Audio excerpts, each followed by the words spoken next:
Hello everyone, আসসালামু আলাইকুম। সবার কী অবস্থা? আশা করছি সবাই অনেক ভালো আছেন। আমিও আলহামদুলিল্লাহ ভালো আছি। অনেক দিন পরে একটা লং ভিডিও নিয়ে আসলাম।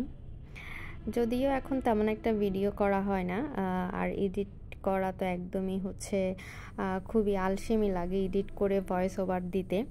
তো এগুলো সকাল সকাল আম্মুর বাগানে মাশাল্লাহ অনেক কিছুই দেখেছেন। এটা রিলস আমি অলরেডি আপলোড দিয়েছি। আর এখানে দেখেন কিউট একটা কাঠবিড়ালি, ও কাঁঠাল, যে বেবি কাঁঠালগুলো আছে যেটাকে মুচি বলা হয়, ওগুলো সব যেগুলো পচে গেছে ওগুলো এসে সে খাওয়া শুরু করে দিয়েছে। আমাদের এই গাছগুলো সব কিছু মিলিয়ে দুইটা কাঠবিড়ালি আছে। এরপর এই ভিডিওটা দুই তিন দিন মিলে একটা ভিডিও। এটা যেদিন সবে বরাত ছিল সেদিনের একটা ম্যাক্সিমাম ক্লিপসই সেদিনই নিয়েছি। এরপর এখানে তো আমরা বাসার সবাই রোজা রেখেছি, আর আজকে খাওয়াচ্ছিলাম। তখন অলমোস্ট বাজে 3টা। আসলে ওকে খাওয়াতে যুদ্ধের সমান, ওকে খাওয়াতে যে এত বেশি কষ্ট হয়। আর সেদিন আম্মু করেছিল রুটি অনেকগুলোই সাদা রুটি বানিয়েছিল সেদিন রাত্রে খাওয়ার জন্য। রুটি দিয়ে যেটা করা হয় আর কি, অ্যাকচুয়ালি যেটা সবে বরাতে এখন সবার ঘরে ঘরে যে আয়োজনটা হয়, রুটি দিয়ে এখানে চনার ডালের, গরুর হাঁডি দিয়ে চনার ডাল করেছে। আমাদের বাসায় সবসময় এটাই করা হয়, চনার ডাল দিয়ে সাদা রুটি, এরপরে মাংস, এটাই করা হয়। আমাদের বাসায় হালুয়া তেমন একটা কেউ পছন্দ করে না, তাই হালুয়াটা করা হয় না। ইদানিং আসলে এই সবে বরাত, সবে মেরাজ সব কিছু নিয়ে এত বেশি, যেটাই করা হোক বেদাত বেদাত বলে এত বেশি এখন চারিদিকে বলছে। জানি না কোনটা বেদাত, কোনটা ইবাদত, কোনটা কম্পালসারি, এটা আসলেই জানি না। এই জিনিসগুলো শুনতে শুনতে একদমই ভালো লাগছে না। আমার কথা আমি একটু রুটি হালুয়া খেতে চাচ্ছি পরিবার নিয়ে, এটা দোষের কি আছে এখানে? হ্যাঁ, আমার এটা যার যার ব্যক্তিগত ব্যাপার। এখানে কে কি বলছে না বলছে, কে ভুল আসলে কে সঠিক, এটা আমরা আসলেই বলতে পারছি না। তবে আমাদের এই ছোটবেলা থেকে কিন্তু আমরা এগুলো দেখে আসছি। সুতরাং এখন যদি কেউ অনেকে এসে এগুলো বলছে যে এটা বেদাত, এটা বেদাত, এটা করা যাবে না, সেটা করা যাবে না, কোনো জানি না আসলে কতটুকু সত্য। তবে এগুলো আমাদের ট্রেডিশন, এগুলো যুগের পর যুগ আমরা এগুলোই দেখে আসছি। তো আমরা চাই আমাদের ভবিষ্যৎ প্রজন্ম এগুলো দেখুক। এখন যে চারিদিকে যেভাবে বেদাত বেদাত বলে সব কিছুই নষ্ট করা হচ্ছে, জানি না আমাদের পরের প্রজন্মরা কিভাবে কি করবে, এটা আসলেই জানি না। তবে এইটা তো ভালো লাগে, সবাইকে নিয়ে একটু ভালো মন্দ খাওয়া কি আসলে কতটুকু বেদাতের মধ্যে পড়ে আমি অ্যাকচুয়ালি জানি না। যাই হোক, অধিকার না যায়। এরপরে যেহেতু সবাই রোজা রেখেছি, এখানে রোজার জন্য সব কিছুই আম্মু ইফতারের জন্য প্রিপারেশন করে নিয়েছে। সেদিন আম্মুর শরীরটাও অনেক বেশি খারাপ ছিল। আর এটা পেঁয়াজুর জন্য। এখানে আমরা মসুরের ডাল দিয়ে করি না, এটা কিসের ডাল এটাকে বলে, এই ডাল দিয়ে করলে পেঁয়াজুটা খুব বেশি মোচমোচে হয়। কিন্তু আমার শ্বশুরবাড়ির এলাকার ওইদিকে সবসময় দেখা যায় কি মসুরের ডাল দিয়েই পেঁয়াজুটা করে। আমাদের এখানে আমার আম্মু সবসময় এই ডাল দিয়ে পেঁয়াজু করে। এতে দেখা যায় পেঁয়াজুটা অনেক বেশি মোচমোচে থাকে, পেঁয়াজুর সাথে মোচমোচে করার জন্য আর এক্সট্রা কোনো কিছুই এখানে অ্যাড করা হয় না।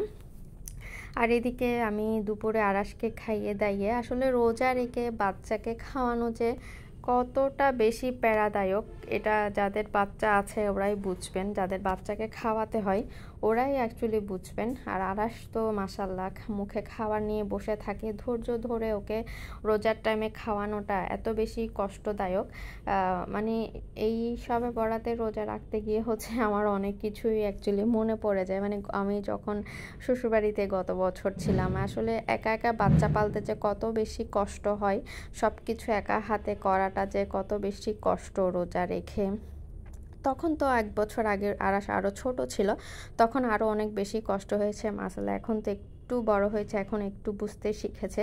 আর যেহেতু এখন আমি আমার বাসায়, অতটা কষ্ট আসলে আমার হচ্ছে না, যতটা কষ্ট আমি ও হওয়ার পর থেকেই পেয়েছি। রোজার সময় বলেন, সবে বরাতে রোজাগুলাতে, এমনি রোজাগুলাতে খুবই কষ্ট হয়।